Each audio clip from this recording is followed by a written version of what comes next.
ఇవన్నీ తయారు చేసినాం ఆల్రెడీ చూసిందిగా మీరు అందరూ. ఇది చింతపులుసు నీళ్ళు అంటే పుల్లటి నీళ్ళు.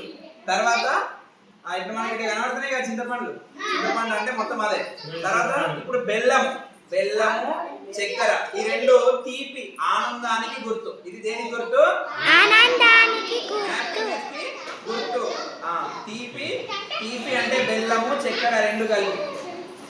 తర్వాత చింతపండు ఆల్రెడీ మనం దీనిలో నానబెట్టుకున్నాం కదా, ఇదేమో అనుభవానికి గుర్తు. ఓకేనా అంటాం కదా, అది ఒక అనుభవానికి గుర్తు.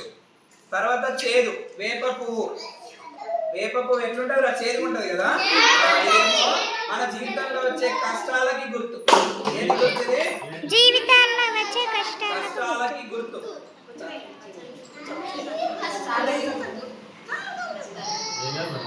చేదు కష్టాలకు గుర్తు. తర్వాత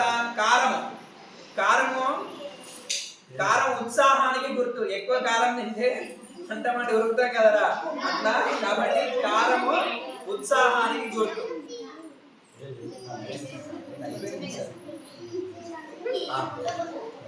తర్వాత ఉప్పు మనము అన్నేసి చూడు నన్నేసి చూడు అనే సామెత ఉంటుంది కదా. ఉప్పు లేకుండా ఏ కూర రుచి ఉండదు, కాబట్టి ఇది సమతుల్యానికి గుర్తు. దేని గుర్తు? తర్వాత మామిడి ఏమో వగరుకు గుర్తు. అంటే మనం తింటున్నప్పుడు తీయకుంటది అనుకుంటే అది కొంచెం వగరు ఉంటది, అప్పుడు మనం ఆశ్చర్యపోతాం. కాబట్టి ఇది ఆశ్చర్యానికి గుర్తు. మన జీవితంలో వచ్చే ఆశ్చర్యానికి ఇది గుర్తు. ఇవన్నీ ఉగాది పచ్చడిలోని షడ్రుచుల యొక్క గొప్పతనం.